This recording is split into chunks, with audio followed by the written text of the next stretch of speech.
All right, so as I promised, we're going to take a look a little bit further into interpreting graphs and functions using intercepts and symmetry and extrema and end behavior. And we're actually going to take a look at some graphs. But first, let's get a little bit further into the definition, if you will.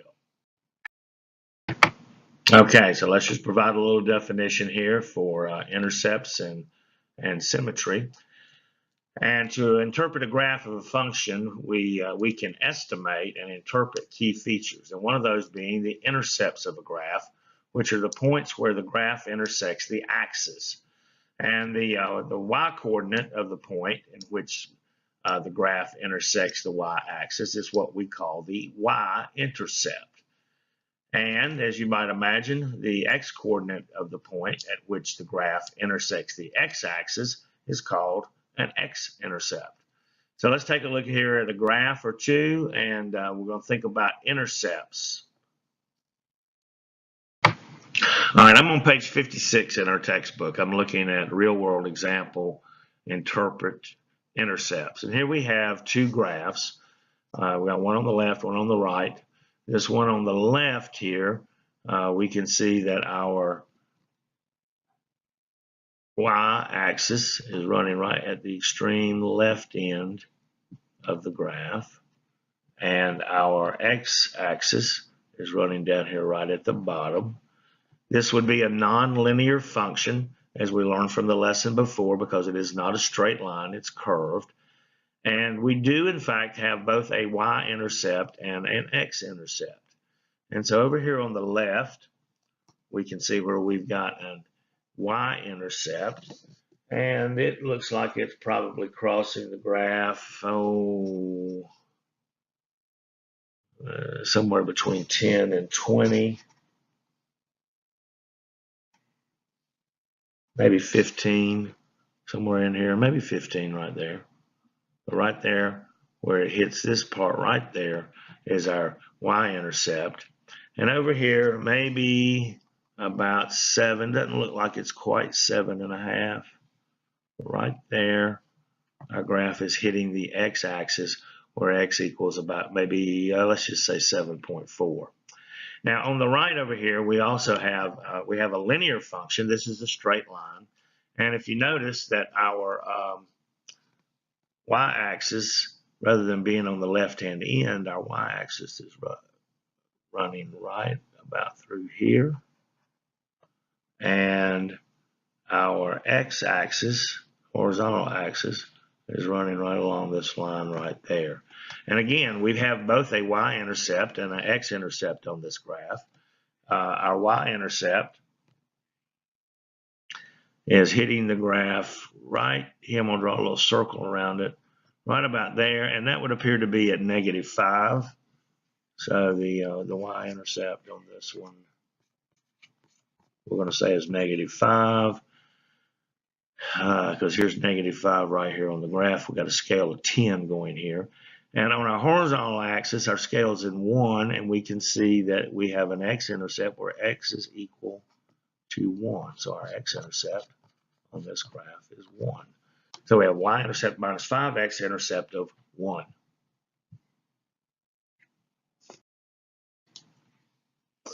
Now we're going to take a look at another key feature that some graphs, but not all, have, and that feature is what we call symmetry. Now, a graph can possess symmetry in the y-axis or some other vertical line if each half of the graph on either side of that line matches exactly. And if you recall, if we were to take a piece of paper and we were to fold it either at the y-axis or this vertical line that may exist, and we folded that graph at that line, the two halves of that graph or in that folded paper would match exactly, and we call that symmetry. Now, if you will, we're going to move on over to page 57, and we're going to look at example 2, which is a real world example, interpret symmetry. So hold on, we're headed for the next graph we're going to take a look at. Okay, so here we got a graph, and it says it's the height of a launched object. We can see here that our y-axis is running along the extreme left-hand side, and that's actually measuring the height of this object that's being launched. You might even think of it as somebody shooting a basketball, where we've got an arc there in the shot or in the graph, and our x-axis is running along here at the bottom, and it is giving us the amount of time.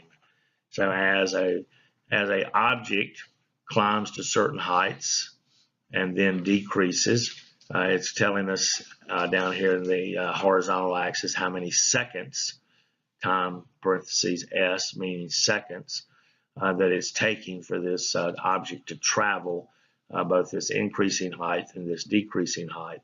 But what we're really interested in is symmetry. So you've got this pink line that you should see with the two arrows, and we have, therefore we would say we got line symmetry. See if I can't trace that line. Yeah, not bad. We got line symmetry at this point, which looks like, let's see, 1, 2, 3, maybe about 3.5. We've got line symmetry right here, about 3.5. If we folded that in half, it would match exactly. That's symmetry. Now, another couple of ways that we can interpret graphs of functions are what are called extrema and in behavior.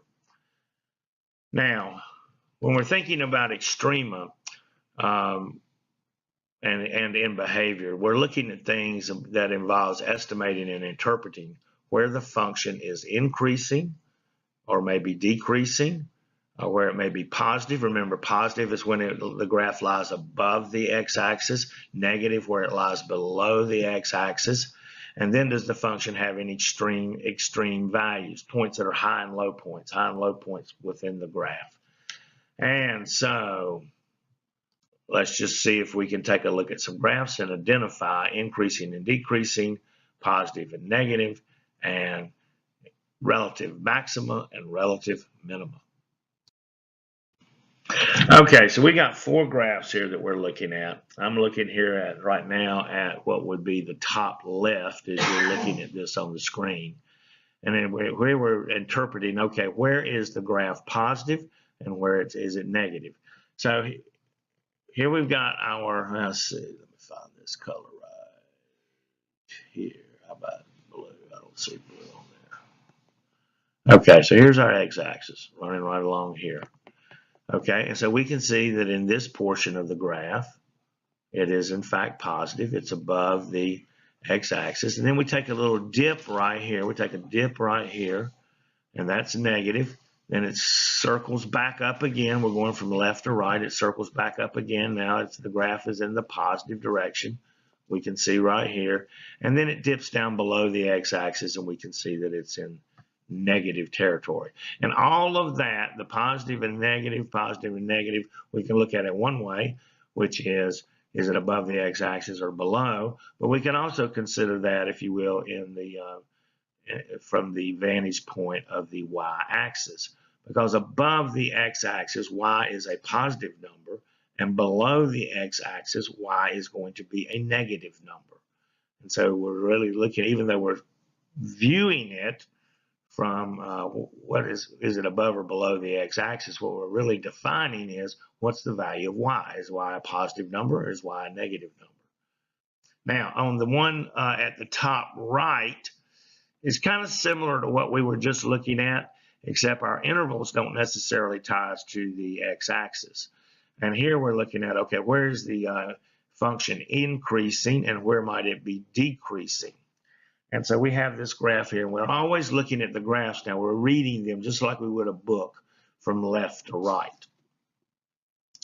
And so if we're tracing here, if we're coming from the left right here, we can see that we're decreasing until we reach a point right about there.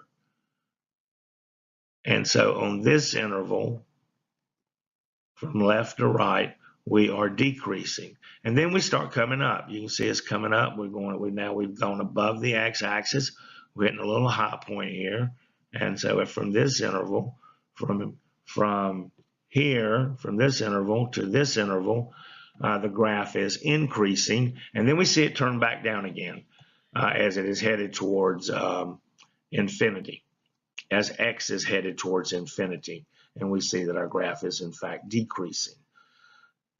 So now let's see, let's go to the third one. It's the bottom left. And now we're looking at points of extrema. And an extrema can be both a minimum and it can be a maximum. And so we're looking for dips and high points, if you will.